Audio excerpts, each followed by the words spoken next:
Serge 1, Jean 3, Lisette 6, Brigitte 3, Ismaël 4, Grissa 0.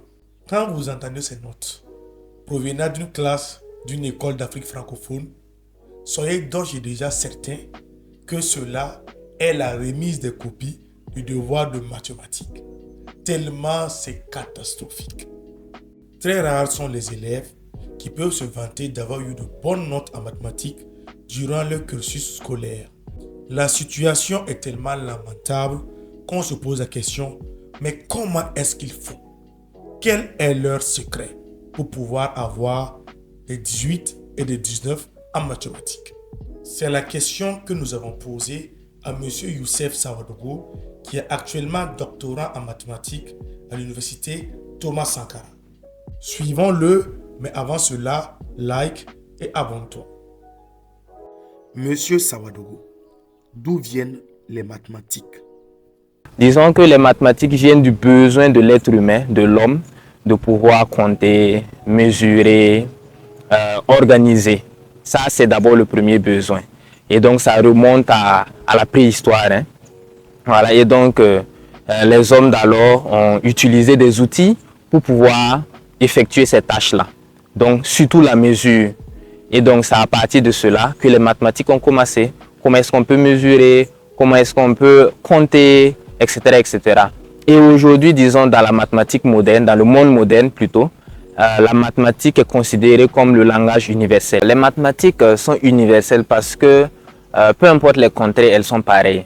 Que ce soit en Amérique, en Afrique, en Asie ou en Europe, les mathématiques sont pareilles et peu importe la personne, on peut comprendre en fait ce langage-là, peu importe nos cultures. Et ce qui est intéressant aussi dans les mathématiques, c'est qu'elles permettent de réunir. Les mathématiques sont-elles seulement d'origine arabe ou européenne? Les mathématiques ne proviennent pas seulement que de ces contrées-là, Europe ou arabe, elles sont aussi africaines, voilà, et aussi indiennes et asiatiques, si je peux le dire ainsi. Parce que, comme je l'ai dit au début, elles viennent du besoin de pouvoir compter et de mesurer. Et le premier objet pour compter, qui est un os, je pense que c'est l'os d'Isango, a été découvert en RDC actuelle. Il y a fort longtemps dans la préhistoire. Donc pour dire que ça vient aussi de notre continent, particulièrement l'Afrique, et aussi d'autres éléments qu'on peut retrouver. On peut parler aussi de la culture traditionnelle Yoruba, qui avait aussi un système de comptage. D'autres éléments aussi comme qu'on ne soupçonne pas, par exemple le jeu Awale, que beaucoup d'entre nous connaissent, qui est un jeu qui a été inventé il y a fort longtemps. C'est un jeu de mathématiques et de probabilité. Parce que quand on compte, on réfléchit au nombre, on réfléchit à la probabilité de pouvoir gagner. Donc tout ça aussi, c'est un jeu de mathématiques qui proviennent de ces sociétés africaines-là.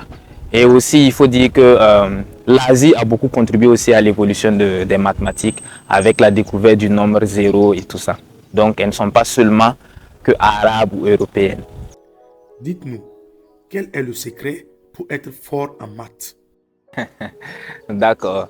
Déjà, que ce soit à l'école, disons dans l'éducation, ou bien de façon générale pour quelqu'un qui veut s'intéresser par passion aux mathématiques, la première chose est de savoir que les mathématiques, ce n'est pas seulement que de l'abstrait. Voilà. Il y a mon professeur à l'université qui aimait dire que pour être fort en mathématiques, il faut connaître son boileau. Docteur Konane qui aimait dire ça. En fait, c'est pour dire qu'il faut connaître, faut comprendre et connaître les formules.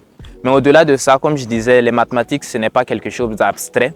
Pour moi-même, ce qui a permis que je puisse m'améliorer en mathématiques, c'est de lier chaque concept à quelque chose de pratique qui existe dans ma vie quotidienne. Donc, je pense que c'est l'un des secrets pour pouvoir en tout cas être meilleur en mathématiques parce que tout ce qu'on fait est lié à quelque chose qu'on a déjà vu. L'être humain, pour moi, peut-être ma théorie propre, n'a jamais inventé ou créé quelque chose qu'il n'a jamais vu, entendu ou touché. Donc, ce n'est pas si abstrait que ça. Les mathématiques, c'est lié à quelque chose de la vie courante. Faut-il avoir des prédispositions spéciales pour réussir en mathématiques? Et on n'en a pas besoin, on n'a pas besoin de prédisposition spéciale parce que comme je l'ai dit, c'est un langage. Et un langage universel, on n'a pas besoin de prédisposition. C'est comme quand on prend une langue, le moré. A priori, en tout cas, on n'a pas besoin d'avoir une prédisposition spéciale pour cela. Donc non, tout le monde peut apprendre des mathématiques. Et tout le monde aussi fait des mathématiques même sans le soupçonner. Vous personnellement, pourquoi avez-vous décidé de faire des études de mathématiques?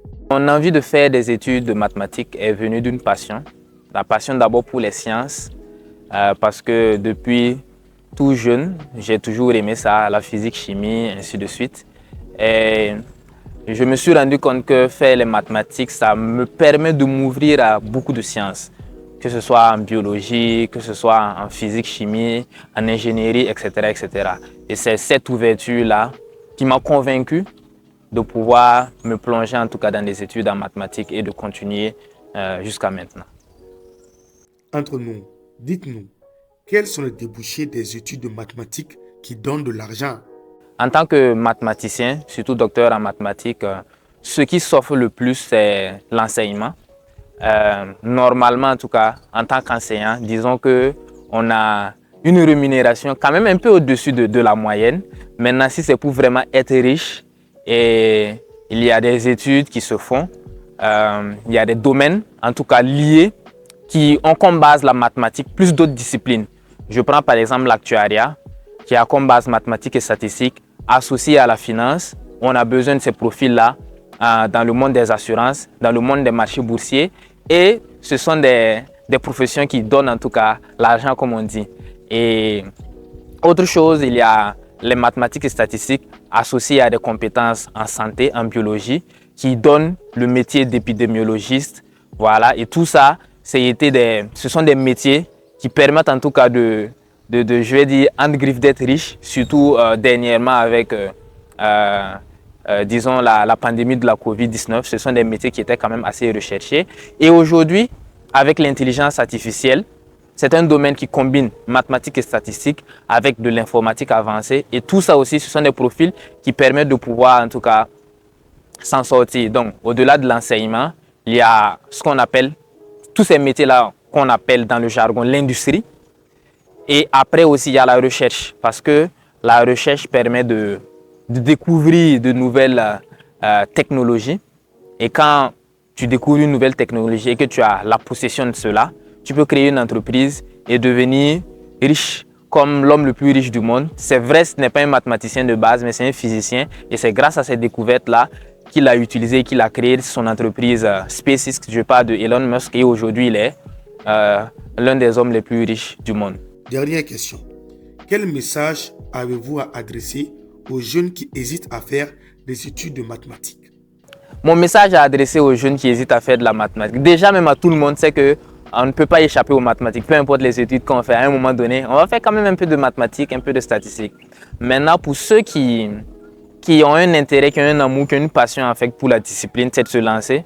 Parce qu'aujourd'hui, c'est quelque chose qui peut amener loin, qui peut ouvrir vraiment beaucoup de perspectives. Et c'est très intéressant d'avoir plusieurs cordes à son arc. Parce que vous prenez les disciplines de base, que ce soit, vous prenez l'économie, vous prenez la médecine, vous prenez tous ces éléments-là, l'ingénierie, où on pense peut-être que c'est ça qui est le plus intéressant. Même aujourd'hui, quand on prend l'architecture, aujourd'hui, pour pouvoir être le meilleur, il faut ajouter quand même de la mathématique. Il faut ajouter de la connaissance quantitative. Et c'est ça qui va vous permettre de vous démarquer des autres et d'être le meilleur. Parce qu'aujourd'hui, on veut que ce soit fiable. On ne veut plus faire d'erreurs. Et pour avoir la possibilité de ne plus faire d'erreurs, il faut tester, il faut calculer, il faut prévoir. Et ça, c'est de la mathématique. Donc, mon message final, c'est, chers amis, n'hésitez pas à vous lancer dans le domaine des mathématiques. On en fait partout et je vous assure que vous allez vous y plaire.